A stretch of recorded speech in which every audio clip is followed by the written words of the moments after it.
Terdapat pokok gagasan atau ide pokok. Pernah nggak kalau di ulangan ada soal bahasa Indonesia, ide pokok bahas apa, ide pokok bacaan dari cerita tersebut adalah, pernah nggak? Pernah ya. Nah, cara mencarinya bagaimana Bu? Cara mencarinya, misal nih kalian tadi dapat cerita tentang dan budaya, ya. Misalkan kayak ini ceritanya tentang burung pipit yang baik. Ada yang mau bisa baca? Ada yang berani baca nih?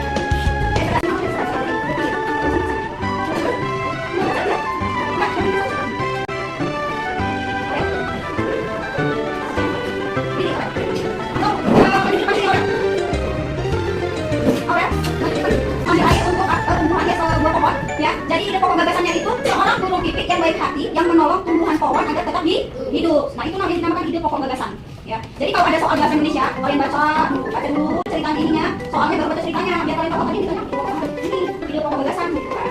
Selain itu cerita apa lagi yang kalian sering dengar? Ayo, bahasa Indonesia. Cerita apa? Marin Bunda, pernah nggak dengar? Marin Bunda. Kalau Marin Bunda itu ceritanya apa? Seorang anak ya? Dikutuk. Yang bukan